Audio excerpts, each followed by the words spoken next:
Tabang Ilonggo. Please subscribe And like. and share. Ayun, magandang araw po sa lahat nating mga kababayan. So ito, mainit-init pa ang balita natin ngayong araw na ito. At siyempre sa lahat nating mga kababayan Luzon, Visayas at Mindanao. So ito na nga po mga kababayan, mukhang mabibigyan na ng hustisya ang mga humihingi ng hustisya ng mga biktima sa EJK nung past admin mga kababayan. So mukhang ito na ang inaantay ng mga pamilya ng biktima na humihingi ng hustisya sa kanilang mga pamilya na namatay sa war on drugs ng past admin mga kababayan.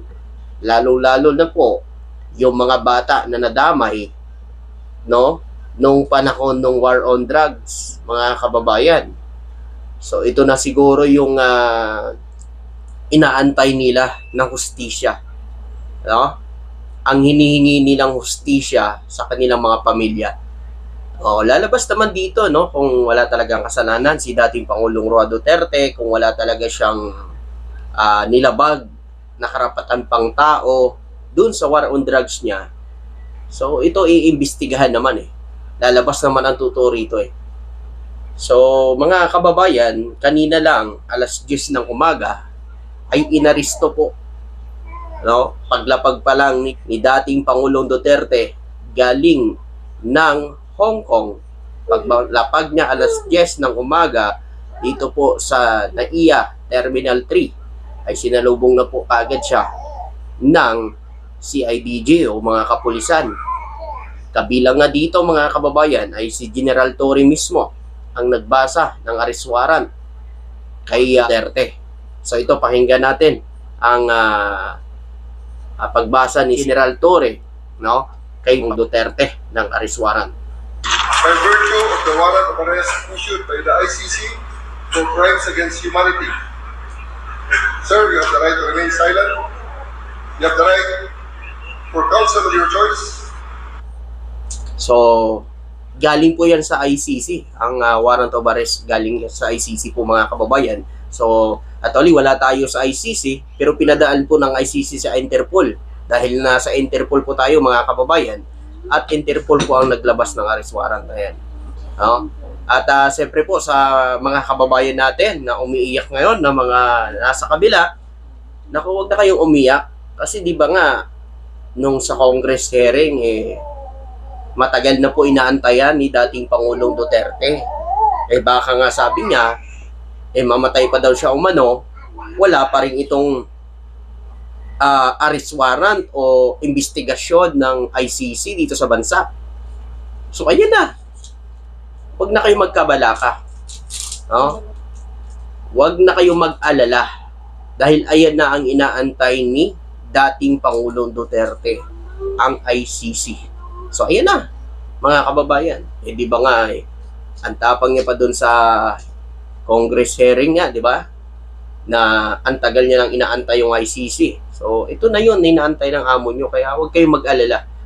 Dahil lalabas naman dito, kung wala siyang kasalanan, kung wala siyang inapakan na karapatan pang tao, nung panahon nung war on drugs niya, lalabas po dito yung totoo. Lalabas po dito yung totoo. Ayaw nyo ba niyan? Kung walang kasalanan ng amo nyo, edi maganda ang pamamalakad niya nung panahon niya. Pero, kung may kasalanan siya, panagutan niya. Kasi marami sa mga kababayan natin ang humihingi ng hustisya Pero yun mo, 30,000 ang namatay sa panahon ng war on drugs. Kabilang na dyan yung mga inosenteng mga kabataan na nadamay sa war on drugs. Si Kian De Los Santos. Diba? Sa Caloocan na nadamay. Isa na yan, mga kababayan. At kitang-kita naman talaga na ang nangyari ng kay Kian De Los Santos ay wala naman talagang droga. At parang planted lang ang ginawa sa kanya. Diba? So mabibigyan na ngayon ng hustisya ang mga kabataang nadamay sa panahon ng war on drugs. Lalo na ito si Kian De Los Santos, na ito talaga ang hinihingi ng kanilang mga magulang, ng kanilang pamilya, na mabigyan ng hustisya. Diba nga? Kasama yung mga nakaraan, kasama yung mga magulang o tiyuhin ni Kian De Los Santos na umatid sa hearing para humingi ng hustisya sa batas dito sa bansa natin dahil sa nadamay lang ang kanyang pamangkin na si Kian de los Santos. So, mga kababayan, di dapat dapat kayo mag-emosyon ng ganyan na iiyak kayo para matagal na huminaantay ni Duterte yan. Kaya nga sabi niya baka mamatay na siya, wala pa rin ang ICC dito sa bansa. 'Di ba? O, sabi naman ng Didiles, nung mga nakaraan, wala pa daw arrest warrant. So, wala daw arrest warrant, sabi ng mga nasa kabila, ng mga Didiles. Ano to? Ito mga kababayan hindi yan fake news tulad ng mga fake news ninyo na inilalabas. Ayan, totoo yan. Ito. Kaninang madaling araw natanggap na ng Interpol Manila ang official copy ng warrant of arrest mula sa International Criminal Court o ICC. Alas 9:20 ng umaga ngayong araw, Marso 11, 2025, ang dating Pangulong Rodrigo Duterte at ang kanyang grupo ay dumating sa Maynila mula Hong Kong. Sa kanyang pagdating, inihain ni Prosecutor General ang ICC notification para sa isang arrest warrant sa dating Pangulo para sa krimen laban sa sangkatauhan. Ang dating Pangulo at ang kanyang grupo ay nasa mabuting kalusugan at sinuri ng mga doktor ng gobyerno. Sinigurado na siya ay nasa maayos na kalagayan. Ang mga opisyal ng PNP na nagpatupad ng warrant ay tiniyak na may suot na body camera. Sa ngayon, nasa kustodiya na siya ng kinauukulan. So ayan naman, huwag kayong mag-alala. No? Sa panahon ni PBBM, wala hong patayan na ganyan. Sa panahon ni BBM, wala hong tukhang. No? Kaya huwag kayong mag-alala. Safe po ang inyong amo. Huwag kayong mag-alala. Hindi hong mamamatay tao ang mga nasa gobyerno na nasasakupan ni PBBM. Gusto lang ng gobyerno manaig ang katotohanan at ang batas na nilagdaan nila, na ipinatupad nila nang sila ay nasa gobyerno. So ngayon, kung ano man ang maging desisyon dito sa investigasyon, so korte na ang bahala dyan. O ICC na mismo ang bahala dyan. Kasi siyempre, mga kababayan, ICC po ang labas ng arrest warrant kay Pangulong Duterte. Although wala tayo sa ICC kasi lumabas tayo, pero may Interpol. So ang Interpol, ang ICC, pinadaan sa Interpol. Kasi nasa Interpol pa tayo So, Interpol ngayon yung naglabas ng arrest warrant. Binigay sa PNP ngayon. Okay, ayan. Sino na kaya naman ang susunod yan? So, ayan, nakita nyo naman may arrest warrant. So, mali pong sinasabi ng mga nasa kabila na wala daw arrest warrant. Ayan ang liwanag naman yan Ang liwanag naman na inilabas na arrest warrant po ng Interpol. Yan ay ipinadala ng ICC sa Interpol at ang Interpol naman po ay kaagad sa ating PNP. Tsaka kung walang kasalanan, huwag kayong mag-alala. Lalabas ang totoo. Ayaw nyo ba niyan? Lalabas ang totoo. Hindi mapawalang bisa pang amo ninyo.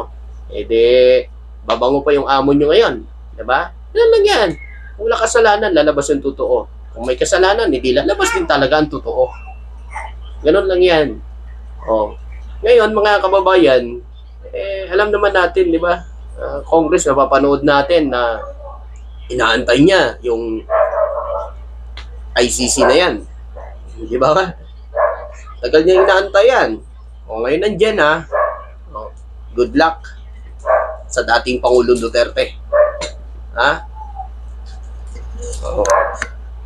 Tsaka siyempre, congratulations sa mga kababayan natin na humihingi ng hustisya, na mabibigyan ng hustisya ang kanilang mga pamilya na namatay noong war on drugs.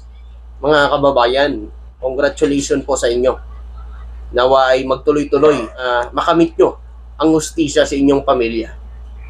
Sa panahon ngayon ni PBBM, may hustisya at may batas. Mayaman man o mahirap, managot ka sa batas. Yan ang ating presidente. Yan si PBBM. Pantay-pantay na badasalan ng mga Pilipino. Diba? Oh, sa mga didilis dyan, huwag na kayo umiyak. No? O, abangan namin yung sinasabi yung 32 million people power ninyo. Abangan natin yan. Kasi yan ang pinawang mukhang bibig nyo palagi. 32 million kayo susugod yan sa EDSA. O, kaya pala ilang weeks kayo doon nag-rally. Aba, wala man lang, di man lang kayo umabot ng 10,000. Diba? Ang iba, ginawang bahay pa yung EDSA, yung simbahan. Wala talagang nangyari. Hindi talaga kayo dumami. Ngayon, 32 million kayo. Sige, sabi nyo eh. So yun, maraming salamat at magandang araw po sa inyo lahat. Thank you.